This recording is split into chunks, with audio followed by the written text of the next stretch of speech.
Di otaknya hanya tersisa satu kalimat. Wu Ziyuan sangat sibuk sehingga dia tidak ada waktu untuk istirahat. Qi Gui tidak mau terlalu mengganggunya, sehingga dia segera pulang setelah memberikan beberapa oleh-oleh khas kampung halamannya.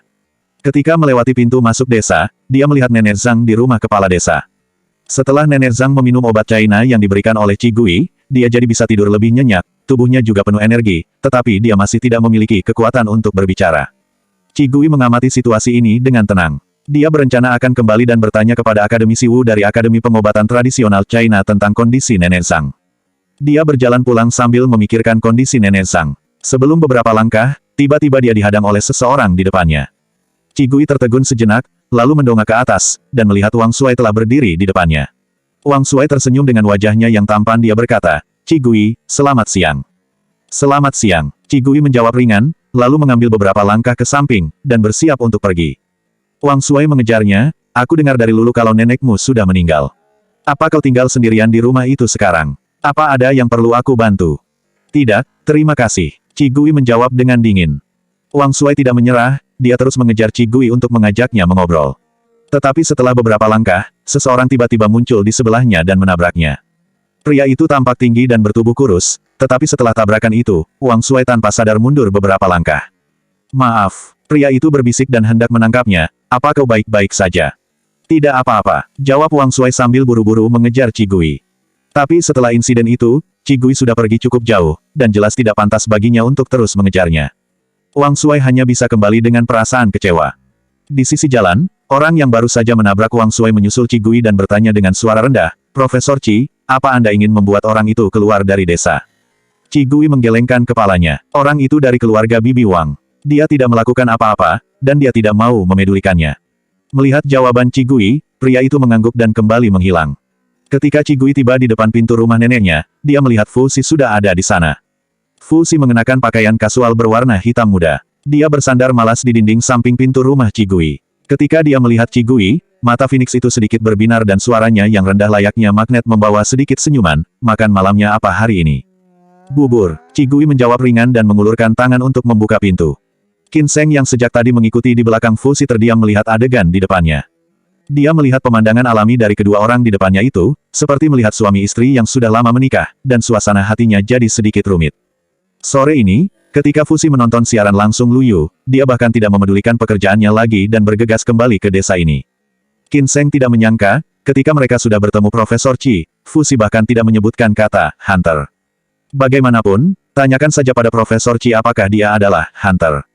Qin Sheng juga sangat ingin tahu. Qin Sheng menahan rasa ingin tahunya dan melihat mereka berdua menyelesaikan makanan mereka seolah-olah tidak terjadi apapun. Lalu dia dengan sadar langsung pergi untuk mencuci piring. Dalam perjalanan kembali ke hotel, Qin Sheng tidak tahan dan bertanya, "Tuan Fu, kenapa Anda tidak bertanya kepada Profesor Qi apa dia, Hunter, atau bukan?" Fu Xi duduk di kursi belakang, memainkan ponselnya dengan jari-jarinya yang panjang. Dia dengan ringan melihat pemandangan gelap di luar jendela dan berkata dengan nada malas, "Tidak perlu, dia itu orang yang aku suka." Qin Sheng terdiam. Mobil itu senyap. Fu Xi menunduk dan menatap tangannya. Sebenarnya dia ingin bertanya, kalau tidak, dia tidak mungkin kembali dengan sangat bersemangat setelah menonton siaran langsung tadi. Tapi ketika Fu Xi bersandar ke dinding dan melihat gadis ramping di depannya itu, terkena sinar matahari yang indah seperti cakrawala dan dia berjalan ke arahnya. Fu Xi hanya ingin mengatakan satu kalimat. Qi Gui selesai beres-beres, lalu dia mendiskusikan rencana siaran langsung dan latihan besok dengan Kyle. Setelah itu Qi Gui mengirim pesan tentang kondisi Nenek Zhang kepada Akademisi Wu selaku Presiden Akademi Pengobatan Tradisional China melalui WeChat, sesaat sebelum Qi Gui akan tidur. Di tengah malam, Qi Gui tiba-tiba terbangun oleh ketukan pintu yang seperti terburu-buru. Memeriksa Nenek Zhang, Qi Gui tiba-tiba membuka matanya. Di luar jendela, sudah ada pengawal yang memberi laporan dengan suara rendah, "Itu tadi kepala desa." "Kepala desa, dia datang padaku tengah malam begini. Mungkinkah ada yang salah dengan Nenek Zhang?" Qi Gui dengan cepat mengangkat selimutnya, turun dari tempat tidur, dan segera memakai sandalnya untuk berjalan keluar. Ketika dia pergi menemui Nenek Zhang sore tadi, dia merasa bahwa meskipun dia dalam keadaan yang baik, tapi kondisinya terlihat tidak normal, sehingga dia meminta bantuan Akademisi Wu. Dia juga tidak menyangka itu akan terjadi begitu cepat. Tidak ada lampu di jalan desa sehingga di luar sangat gelap, hanya ada cahaya dari senter kepala desa. Qi Gui pergi untuk membuka pintu dan kepala desa langsung meraih tangannya seperti menyambut seorang penyelamat. Kepala desa segera menyeretnya keluar, "Nak, istriku tidak tahu kenapa, dia tiba-tiba jatuh pingsan. Kau datanglah dan tolong aku untuk memeriksa kondisinya." Lebih dari 1 tahun, Qigui selalu rutin mengirim obat kepada Nenek Zhang tepat waktu. Obat dari Qigui sangat manjur, sehingga kepala desa sangat mempercayai Qigui. Selain itu, beberapa hari yang lalu dia dengar bahwa Qigui mengatakan dia kuliah di Universitas Kedokteran, sehingga kepala desa semakin percaya padanya. Terjadi sesuatu malam ini dan reaksi pertamanya adalah datang minta bantuan Qigui. Malam begitu gelap dan jalannya licin, membuat orang sulit untuk berjalan. Qigui takut kepala desa terjatuh, jadi dia dengan cepat memegangnya dan menenangkannya. Kakek kepala desa, jangan khawatir, aku tahu jalan ke rumahmu, aku akan pergi duluan, kakek bisa menyusul pelan-pelan saja. Setelah Qigui selesai berbicara, dia mengedipkan mata pada pengawal yang tidak jauh di belakangnya. Dia melepaskan pegangannya pada kepala desa dan bergegas ke rumah kepala desa. Kepala desa sangat cemas, tetapi dia tidak bisa mempercepat langkah kakinya karena dia sudah tua. Setelah beberapa langkah, dia tidak bisa melihat punggung Qigui lagi. Suara ketukannya tadi cukup keras dan membuat Bibi Wang yang rumahnya bersebelahan dengan rumah nenek Qigui ikut terbangun. Ketika Bibi Wang keluar untuk melihat kepala desa, dia terkejut dan buru-buru membangunkan Wang Lulu dan Wang Sui yang tidur di rumahnya. Bibi Wang meminta mereka untuk pergi dan melihat apa yang terjadi, sementara dia memegangi lengan kepala desa supaya tidak jatuh. Wang Lulu dan Wang Sui bangun dalam keadaan bingung, namun ketika mereka mendengar perintah Bibi Wang, mereka bergegas ke rumah kepala desa. Qigui berjalan cepat, dialah orang pertama yang tiba di rumah kepala desa. Kepala desa berjalan keluar dengan terburu-buru sehingga tidak mengunci pintu. Segera Qigui mendorong pintu dan masuk. Ketika dia berjalan ke kamar tidur, dia melihat Nenek Zhang berbaring di tempat tidur dengan mata tertutup, seolah-olah dia hanya tertidur. Qigui mengerutkan kening, berjalan mendekat, dan menekan kepala Nenek Zhang. Dia juga memeriksa tempat lain hingga akhirnya dia bisa bernafas lega. Saat ini, tampaknya Nenek Zhang dalam keadaan pingsan biasa, tidak ada masalah serius. Hanya saja kenapa Nenek Zhang bisa pingsan, dia harus ke rumah sakit untuk pemeriksaan lengkap dan mengetahui penyebabnya. Qigui menggunakan teknik khusus untuk menekan beberapa titik akupuntur besar di sekitar kepala Nenek Zhang. Setelah beberapa saat, suara rendah keluar dari tenggorokan Nenek Zhang, dia perlahan bangun. Melihat Qigui, dia tertegun sejenak, lalu tersenyum ramah, "Nak, kenapa kau datang ke rumahku? Apa kau takut tidur sendirian malam-malam?" Dia berkata begitu sambil menepuk tempat tidur di sampingnya, "Jangan takut, nenek akan tidur denganmu." Mata Qigui tiba-tiba menjadi sedikit berkaca-kaca. Ketika dia masih kecil, neneknya kadang-kadang pergi keluar dan tidak pulang untuk waktu yang cukup lama. Qigui makan di rumah kepala desa, dan Nenek Zhang khawatir Qigui akan takut jika tidur sendirian, jadi dia akan memeluknya saat tidur. Sekarang Nenek Zhang baru saja bangun, kesadarannya tidak begitu baik, tetapi reaksi pertamanya adalah ingin merawatnya. Qigui menjadi lebih tenang, dia tersenyum, dan memegang tangan Nenek Zhang. Tepat saat dia akan berbicara, pintu didorong dan terbuka dengan keras. Wang Lulu dan Wang Sui bergegas masuk dan melihat Qigui memegang tangan Nenek Zhang, wajah Wang Lulu langsung berubah, dia langsung berteriak, "Qigui, lepaskan Nenek Zhang. Kondisinya saat ini tidak cukup baik, bagaimana kalau tindakanmu malah memperburuk kondisinya? Tidak perlu menunggu pagi, pergi sekarang saja." Begitu Wang Lulu masuk, dia berteriak, sebenarnya dia tidak mengerti apa-apa, dia hanya mengeluarkan teori yang dipelajarinya dari buku teks. Qigui mengerutkan kening, matanya yang biasanya tenang menjadi sedikit lebih dingin, "Diam, jangan berisik." Jarang baginya untuk berbicara begitu keras, mata aprikotnya memantulkan cahaya bulan dari luar, seperti genangan air sumur yang membeku. Aura Qigui tiba-tiba membuat Wang Lulu berhenti dan tanpa sadar menutup mulutnya.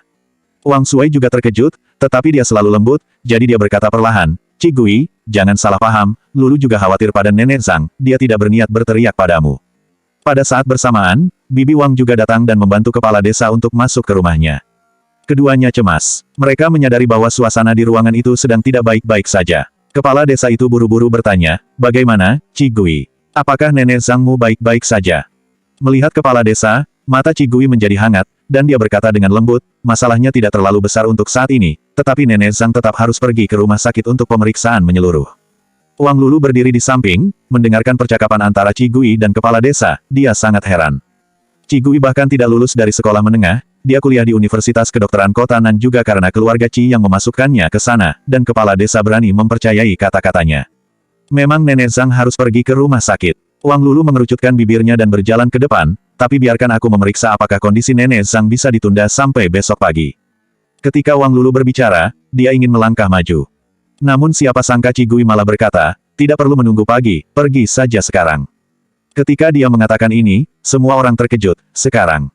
Tidak ada lampu di jalanan gunung desa ini, dan langit juga sangat gelap sehingga pengemudi mungkin mengendarai mobil untuk menuruni gunung dengan sedikit gemetar. Bibi Wang tidak bisa menahan untuk tidak mengerutkan dahinya, dia berkata, "Terlalu berbahaya untuk pergi sekarang." "Qigui, Bibi tahu bahwa kau juga peduli dengan Nenek Zhang, tetapi Lulu dan pacarnya juga belajar kedokteran di Universitas Huaxia selama 3 tahun, dan Wang Sui juga magang di rumah sakit besar, biarkan dia memeriksa kondisinya dulu. Qigui masih bersikeras, pergi ke rumah sakit sekarang juga untuk pemeriksaan. Mendengarkan dia mengatakan ini, jelas bahwa Qigui tidak percaya pada Wang Lulu. Wang Lulu pun tiba-tiba menjadi sedikit marah, apa gunanya pergi ke rumah sakit sekarang? Apa kau pernah ke rumah sakit? Semua departemen di rumah sakit yang sedikit besar pasti sudah tutup, bahkan jika mereka belum pulang, mesin-mesin besar itu membutuhkan biaya puluhan ribu untuk memulai pengoperasiannya. Apa kau memiliki kemampuan untuk meminta dokter memulai mesin-mesin itu hanya untuk dirimu saja? Qigui mengabaikannya, dia hanya menundukkan kepalanya dan berkata dengan lembut kepada Nenek Zhang, "Nenek, ayo pergi ke rumah sakit untuk pemeriksaan sekarang, oke?" Nenek Zhang sangat mempercayai Qigui. Dia sudah tua dan tidak bisa mendengar apa yang dikatakan Qigui, tapi dia tetap mengangguk. Qigui mendongak dan menatap kepala desa, kakek kepala desa, apa kakek setuju? Kepala desa itu ragu-ragu, tetapi dia lebih percaya pada Qigui daripada Wang Lulu dan Wang Sui. Dia dengan ragu berkata, tapi, di mana kita bisa mendapatkan mobil sekarang? Qigui menjawab tegas, aku yang akan mencarinya. Oh, hebat sekali. Wang Lulu tidak puas setelah diabaikan berkali-kali. Dia mencibir sambil menyilangkan tangannya, dan berdiri di depan pintu, aku sungguh tidak paham, apa kau pikir kau adalah orang penting di negara ini, dan seluruh negeri akan menyalakan lampu hijau untukmu? Bibi Wang menyeret Wang Lulu, jangan katakan itu. Dia juga tidak terlalu puas dengan jawaban Qigui barusan. Tapi menyelamatkan nyawa seseorang adalah hal yang paling penting. Bibi Wang masih mencoba yang terbaik untuk membantu, dia memakaikan baju Nenek Zhang. Qigui kemudian mengeluarkan ponselnya dan menelepon seseorang. Ketika Nenek Zhang sudah berpakaian dan dibantu oleh Bibi Wang untuk turun dari tempat tidur, terdengar suara mobil dari luar pintu. Qigui dan Bibi Wang membantu Nenek Zhang keluar dari pintu. Mereka melihat sebuah mobil komersial hitam diparkir tidak jauh dari pintu. Pintu mobil terbuka dan seorang pria berjas hitam turun dari kursi pengemudi. Dia menyapa Qigui, lalu membantunya untuk menempatkan Nenek Zhang di kursi belakang. Kursi belakang sangat luas, kepala desa dan Bibi Wang bisa duduk di sana. Wang Lulu memandangi mobil komersial hitam yang diparkir di depan pintu rumah dengan perasaan kaget. Dia tidak menyangka bahwa Qigui benar-benar bisa memanggil mobil itu. Dia mengerutkan bibirnya dan menarik Wang Sui ke dalam mobil. Wang Lulu ingin melihat Qigui di rumah sakit. Dia ingin melihat bahwa apa yang dikatakannya benar bahwa tengah malam seperti itu tidak dapat langsung melakukan pemeriksaan. Dia penasaran bagaimana Qigui akan menjelaskannya kepada kepala desa dan Nenek Zhang. Qigui, dia tampaknya begitu hebat. Desa Yun adalah desa pegunungan yang sangat terpencil dan terbelakang, dan di pusat kota Yunxian, yang tidak jauh dari lokasi desa Yun juga tidak jauh lebih baik. Fasilitas medis di wilayah itu sangat terbatas dan tidak banyak staf medis di sana. Setiap malam, departemen darurat harus dikirim ke kota. Bibi Wang dan mereka semua tahu situasi ini. Tapi sekarang Nenek Zhang percaya pada Qigui, kepala desa juga tidak keberatan, jadi Bibi Wang tidak mengatakan apa-apa lagi. Tepat ketika dia sampai di rumah sakit dan keluar dari mobil, Bibi Wang dengan tenang menjelaskan kepada Wang Lulu, kalau memang nanti tidak bisa melakukan pemeriksaan di sini, kau periksa saja Nenek Zhang dulu, kalau tidak ada masalah besar, aku akan membujuk Qigui untuk kembali. Kepala desa berjalan di depan mereka. Mendengar ini, dia tidak berhenti dan tidak melawan juga. Wang Lulu sedikit kesal dan tidak senang, kalau memang mereka sangat percaya pada Qigui, kenapa kita harus peduli? Bibi Wang menepuk kepala Wang Lulu ringan, apa Nenek Zhang memperlakukanmu dengan buruk ketika kau masih kecil? Apa hubungannya denganmu kalaupun orang lain yang melakukannya? Wang Lulu bergumam pelan, nenek memperlakukanku juga tidak sebaik dia memperlakukan Qigui. Qigui tidak memiliki ayah atau ibu ketika dia masih kecil, hanya ada seorang nenek yang sering pergi meninggalkan rumah. Nenekmu Zhang memiliki hati yang baik, ucap Bibi Wang sambil memelototi Wang Lulu. Wang Lulu menahan ucapannya dan tidak mengatakan apa-apa. Di dalam hatinya, dia sebenarnya ingin membantu menyelamatkan Nenek Zhang, tetapi kejadian barusan membuatnya merasa tidak nyaman. Dia tidak ingin membuat Qigui merasa menang. Kalau saat itu datang, dia harus meminta maaf kepadaku dulu. Ketika mereka sudah dekat rumah sakit, Wang Lulu menambahkan kalimat ini. Ketika suaranya memudar, dia melihat beberapa dokter sudah berdiri di gerbang rumah sakit, langkah kaki mereka berhenti seketika, dan wajah Wang Lulu menjadi sedikit aneh. Bahkan Wang Sui menatap curiga pada dokter tua yang berdiri di depannya itu. Dia menatap dengan ekspresi kaget dan tidak percaya. Hanya Qigui yang memapah Nenek Zhang dan berjalan ke dokter di depannya dengan ekspresi normal. Wang Lulu tidak bisa mendengar apa yang dikatakan Qigui dan dokter itu. Dia melihat dokter itu mengangguk dan berjalan masuk ke dalam rumah sakit bersama Qigui. Kepala desa juga mengikuti. Ada apa? Bibi Wang bertanya dengan curiga. Dokter tua itu, sedikit mirip dengan Profesor Wu. Setelah Wang Lulu selesai berbicara, dia merasa itu tidak mungkin dan menggelengkan kepalanya, aku pasti salah lihat. Saat upacara penerimaan mahasiswa Universitas Huaxia, Profesor Wu secara khusus diundang untuk memberikan pidato. Wang Lulu hanya melihatnya dari kejauhan dan tidak begitu yakin. Tetapi tidak peduli bagaimana dia memikirkannya, tidak mungkin Profesor Wu muncul di daerah terpencil seperti itu di tengah malam. Wang Shuai tidak mengatakan apa-apa, dia juga merasa bahwa 80% kemungkinan dia salah lihat. Ketiganya memasuki rumah sakit beberapa langkah lebih lambat dari Qi Gui dan yang lainnya. Mereka melihat Nenek Zhang telah dibawa ke ruang CT scan untuk difoto. Kepala desa diarahkan oleh Akademisi Wu untuk beristirahat di sebuah kamar kecil di sebelah kantornya. Semuanya berjalan dengan lancar dan dokter tua yang tidak mereka kenal sebelumnya, sedang duduk di balik meja ruang kerjanya. Dia menghubungi rumah sakit yang pernah dikunjungi Nenek Zhang sebelumnya.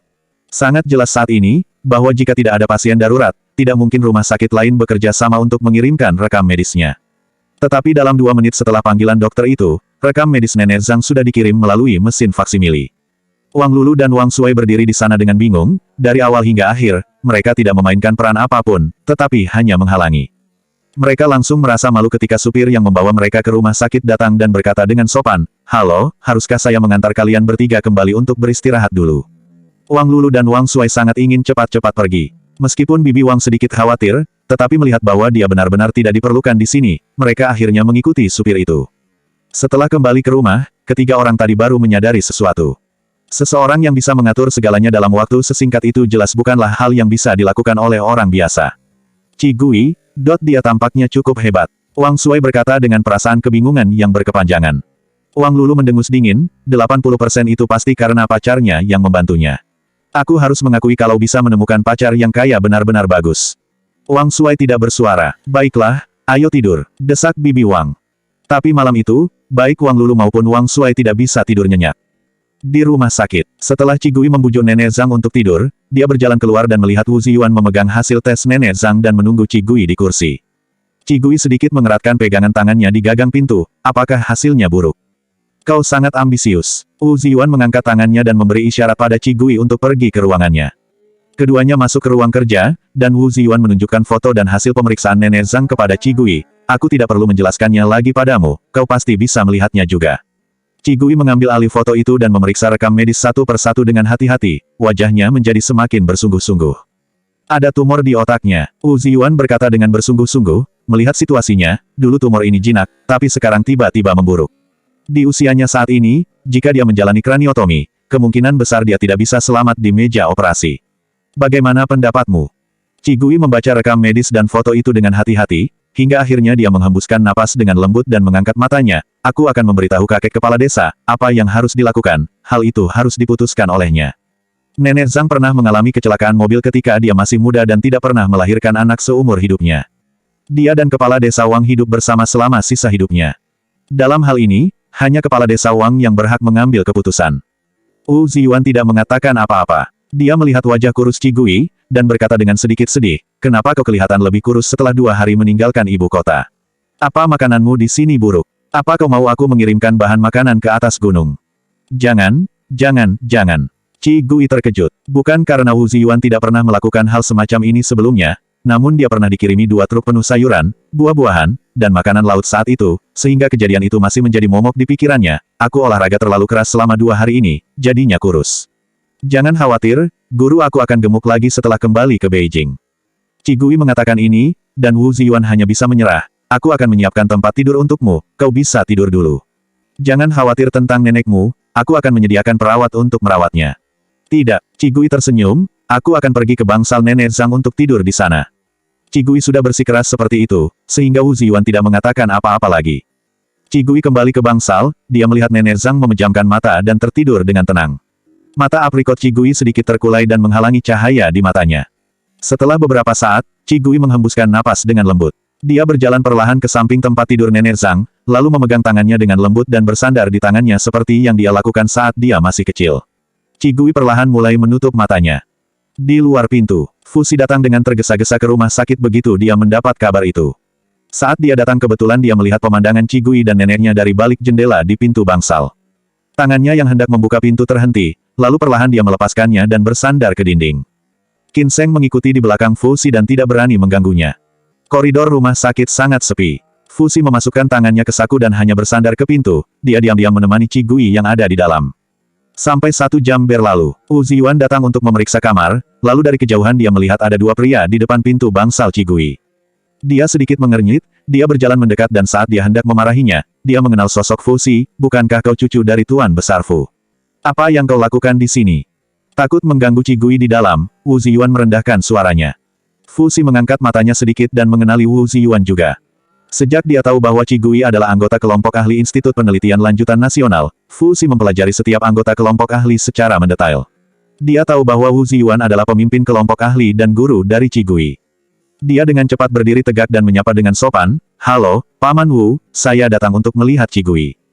Melihat Qigui, Wu Ziyuan tertegun sejenak, lalu mengerutkan kening lagi, "Jadi kau anak muda yang mau membelokkan bayiku." Mendengar itu Qin Sheng hampir terjatuh. Membelokkan. Fu Xi tersenyum, jari tengahnya yang ramping menopang kacamatanya. Untuk orang-orang penting di sekitar Qigui, dia selalu sabar, "Saya sangat ingin menikahi Qigui." "Anak muda, kau cukup ambisius juga." Wu Ziyuan melingkarkan lengannya di bahu Fu Xi, "Ayo pergi ke ruang kerjaku, mari kita bicarakan ini secara detail." Mereka berdua meninggalkan Qin Sheng sendirian yang kebingungan. Keesokan harinya, sebelum Qigui bangun, Fu Xi sudah pergi. Akademisi Wu tidak mengatakan apa-apa, Qigui bahkan tidak tahu bahwa Fu Xi datang ke sini. Setelah dia menunggu kepala desa Wang bangun, dia memberitahunya tentang kondisi nenek Zhang secara rinci. Kepala desa Wang duduk di kursi, dia menundukkan kepalanya dan terdiam cukup lama, hingga akhirnya dia mengangkat kepalanya dan berkata dengan susah payah, "Kalau dia mau mati, aku akan menemaninya di perjalanan terakhirnya." Sebelum dia selesai berbicara, air matanya mengalir lebih dulu. Qigui terdiam dan tidak berbicara. Dalam 2 bulan liburan musim panas, kecuali untuk pelatihan harian Kyle dan yang lainnya, Qigui hanya menghabiskan waktunya dengan nenek Zhang. Dia tetap di sana dan menunggu sampai hari terakhir sebelum perkuliahannya dimulai. Saat liburannya usai barulah Qigui kembali ke kota Nan. Tim Kyle kembali ke negara Ye seminggu lebih awal untuk mempersiapkan musim berikutnya.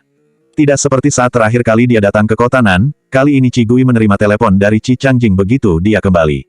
Selanjutnya 281 kakak, ada orang mesum di sini.